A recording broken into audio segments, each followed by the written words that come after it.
Welcome back to the studio. I'm Guru Kathryn, founder of Geode Blockchain and guide for your personal and spiritual journey. If you like what we talk about here today, check the links in the notes where you can book time with me directly, get copies of my books and other resources, and all kinds of things.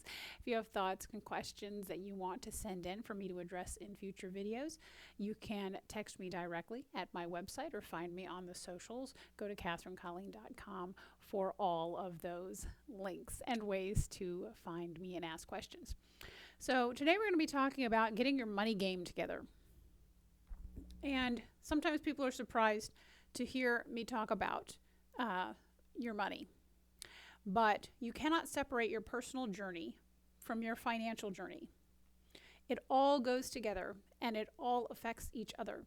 So what you're doing in terms of your physical development, your mental and intellectual development, your emotional and psychological development, your spiritual development, and your financial development, they all roll into that personal journey and they all affect each other. I always say, show me how you're spending your money and I will show you which stage of your personal development you are in. Because our relationship with money, the way that we use money, the way that money uses us, which direction is that flowing? Are you sabotaging yourself with your money? Are you bettering yourself with your money? How you feel about it, what you believe about it, these things affect every aspect of your life in a way that few other things do. But oddly enough, your money is about the last thing that anybody ever wants to talk about. So when I work with people privately, one-on-one in private sessions, and I always kind of bring it up and be like, okay, we have to talk about your money. They would rather talk about their love life than talk about their money. But it's important. It's an important part of where you are. And so why? Why do people avoid this subject so vehemently? And I think it's because there is a lot of potentially shame, guilt, a lot of incorrect beliefs that we hold from growing up or from what we see in the media about money. There is so much emotion tied up in your relationship with money. I have seen people who believe that money is evil or that all rich people are evil. Whatever rich is defined as, which is highly variable, right? Really kind of depends on where you live. It's comparative, right? Who's rich? Well, whoever's got more than me. But they'll say, okay, billionaires are evil. So therefore, I don't want to be a billionaire. So therefore, I don't want to be wealthy. So therefore, I don't want to have any money. And then they wonder why they have no money. And then they complain that they don't have money to do the basic things that they need to do. So that's just one example of how our beliefs get wrapped up in this, right?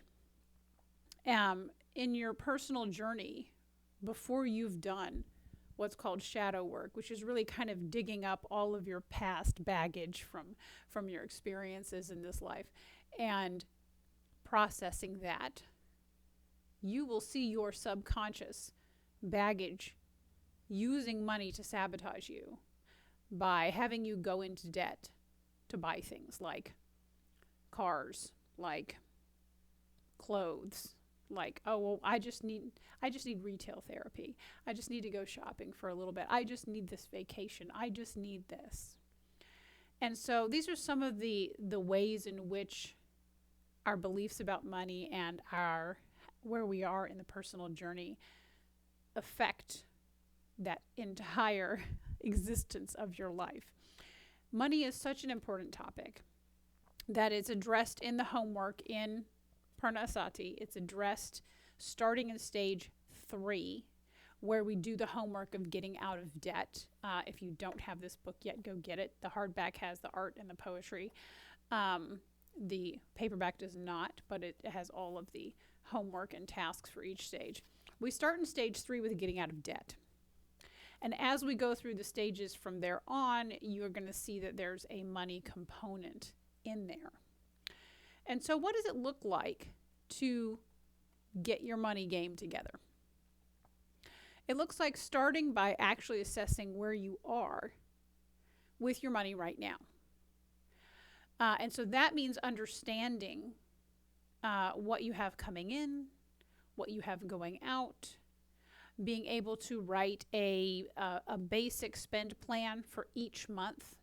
So I like to do it on the last day of each month. I make a spend plan for the next month, just for the next month, saying, okay, here's what I've got, and here's what I need to spend, and then here's what I may have extra, and then making a decision about how that spending is going to go, and then sticking to that plan over the course of the month. And this is where most people fall apart. A lot of people can sit down and make some kind of a plan, a simple budget, but sticking to it over the course of that next month is really, really tough. So that is step one, learning how to discipline yourself to say, you know what, that purchase wasn't in the plan. I'm going to wait 1 month. I'm going to wait 4 weeks. If you can't wait 4 weeks for something that is considered not the basics, right? Food, shelter, keeping the utilities turned on. If you can't wait 4 weeks for anything outside of that, obviously I probably would throw car repairs in there. But if it's frivolous stuff, a vacation, extra clothing, some cool thing you saw on Amazon, you know, something that would be useful. Oh, but it's good for my business. I don't care. Wait. So learning the discipline to wait through the month so that it becomes part of the plan next month. So delayed gratification. And that's an important part of the whole personal journey as well. So you see how it starts to tie in. So that's step one, being able to make a spend plan each month and learning the discipline to stick to the plan. Once you've nailed that, now you can start to get out of debt. And getting out of debt, there's various folks have various strategies. I am a big fan of Dave Ramsey. Love you, Dave. Absolutely adore it. He was a huge help to me. And I am not beyond the irony that a PhD in math needed Dave Ramsey to write a book to explain to me how to get out of debt. I was in horrific levels of debt. We will not go into that here. But that was the first step in my financial journey too. I've been there. Believe me, I challenge you to show up with more debt than I had. And it can be done for sure, but it's tough. So working your way out of debt. And again, that requires discipline. And I like Dave Ramsey's methods, but use whoever's methods you want, but we'll just use his as an example. So he will tell you to start with the smallest debt you have as opposed to the highest interest rate debt you have. So you start with the smallest debt you have, smallest amount, total amount, not the smallest payment per month, the smallest total that's due, right, to pay it off. And you throw everything you can at it to pay that off. And don't get me wrong, when you're in the middle of this process, discipline is critical, which is why you had to learn that first. So practicing the discipline. I used to listen to the Dave Ramsey show when I was working on getting out of debt. I would listen to it on podcast every single day just to keep my head in the right place and to keep that discipline, right? You get rid of everything you can. You sell everything that you can. You take on extra jobs. You know, you come up with a side hustle, you know, anything you can think of to create the extra cash to throw at that debt, right? And you work to pay that debt off. So you pay off your debts from the smallest total due to the largest total due, and you work all the way up through there. And that's the getting out of debt journey. Now, this is actually one of the longer parts of your financial journey, is usually the getting out of debt. It may not be, you may not be in that much debt. It may not take you that long, but this can be years. This can be years. So you really have to be disciplined and play that out. And this is where people kind of fall down on that too, because the patience required. So now, not only do we need the discipline to get through each month and stay on plan, but we need the patience to be throwing everything at this, to be living in a Spartan manner while you get that debt paid off. But that's an incredibly important part of your journey. And when you're in that part of the journey, you have no concept how that's going to feel when you get to the end. You don't know because you've never been there. But when you get to the end of that and you have no debt except maybe your house, that's another level. But maybe you've got a mortgage, but that's it. You have no car debt. You have no credit card debt. You have no student loan debt. You have no second mortgage. You have no bills due to anybody for anything. You don't owe anybody anything. Wow. It has a really interesting effect on you. Being in that journey just by itself causes you to become more patient and more disciplined. Now, where's that useful? That's useful in your physical development and every other aspect of your personal development. It's useful in your workout. It's useful in your business life, right? How many aspects of your life would it be useful for you to be patient and disciplined, right? Every aspect of your life. And you bring that to these other aspects of your life. And then when you get to the end of that debt freedom, and freedom is the word, it has such a fascinating effect. At first, you're just shocked and you can't believe it. And then you have to have a month or 2 or 3 go by where you really actually don't have any bills and you go, holy cow, I'm free. Now this income coming in is yours. Now you get to start making decisions about what you want to use it for, because you don't have to send it to that car payment or that credit card payment or anything else. So once that money is yours now, what will you do with it? And this is where you begin to learn how to make money with your money. And you can start learning about investing, and you can start, and there's lots of different strategies for this. Dave Ramsey has some good strategies for this. Mr. Money Mustache, no, really, go look him up, has some interesting strategies for this that are different from Dave Ramsey's, but you may like those. Look up others and see what speaks to you, right? Go and study it all. I am not a financial advisor. I am a personal development coach. I am a spiritual guru. So go and do the work and talk to financial advisors. But you learn about that. And that's exciting because now you're seeing that money you're earning coming in is now going to growing your wealth, right? It's measuring your net worth every month and seeing it going up based on what you're doing with your money, which is now yours and not going somewhere else to pay bills. And that's it in a nutshell of getting your money act together. And there's no magic pill. I'm sorry. It's about patience and discipline. But even if you don't have patience and discipline up front, you will build that muscle of patience and discipline as you go through that journey.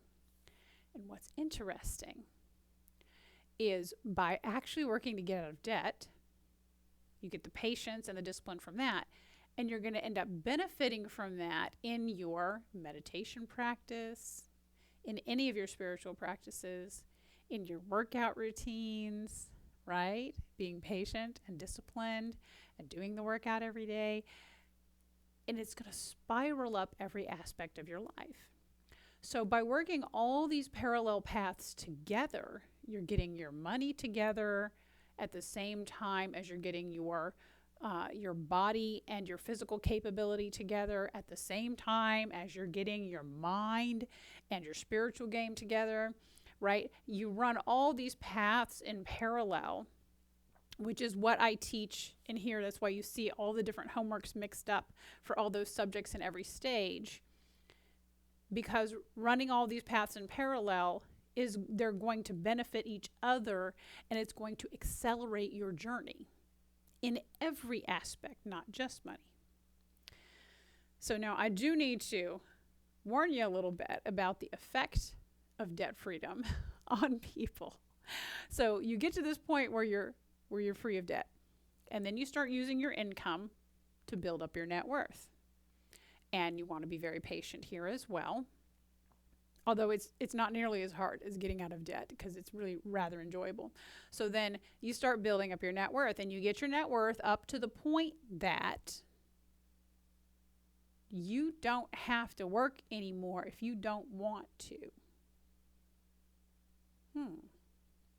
And that's called financial independence, where you have enough money that you could live on 4% of it per year for the rest of your life. And that's kind of a rule of thumb. Talk to your financial advisor about that, but that's the basic idea.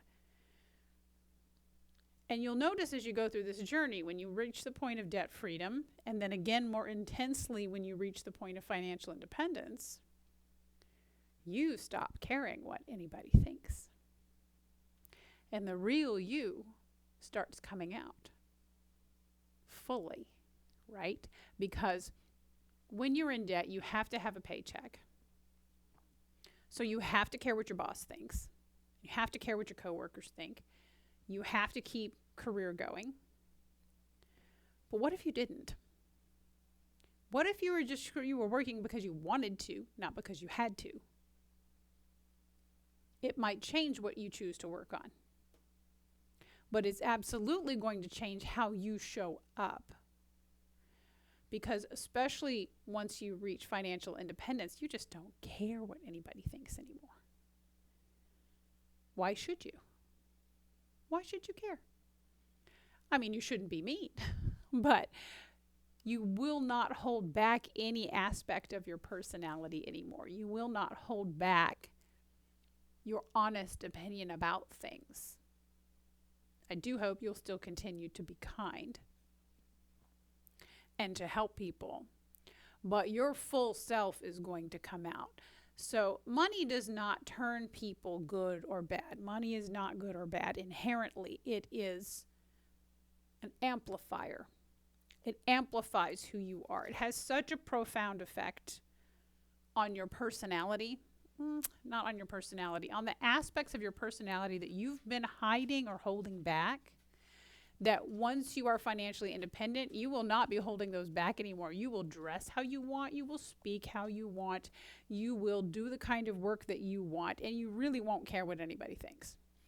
And that is such a cool transformation to watch people go through, and it cannot be understated enough, because look out for it. You are not going to be the same person that you've been showing the world. You're going to be 100% you once you're financially independent. And the effect of that financial journey on you as an individual, mentally, emotionally, physically, spiritually, and the effect of that financial journey on your relationships with other people cannot be understated. It's so important. I gave it its own book, Validation, Sabotage, and Freedom. The nature and effect of money on your life, your relationships, and the world. And this is probably, I think, my second favorite book that I've ever written. This one is really, really important, and it takes you on a look at how your financial journey personally affects you through the stages, and how it affects your relationships. So even as you get your money together and you think that's all you're doing, it's not all you're doing. It's going to affect your relationship with your partner. It's going to affect how you see yourself. It's going to affect every other aspect of your life. It's so intertwined that I just can't express that enough. So send me your questions on this. I know this is a touchy subject for a lot of people, so let's help you get your money act together. And you don't need the books to do it. You can get them if you've got PURNA ASATTI. Just follow what I told you in there to do. Check out Validation, Sabotage, and Freedom for a deeper look at how that's going to affect you personally and your relationships. This is actually important. You need to be aware of that. And let's start getting your money together, because this part of your journey is so important.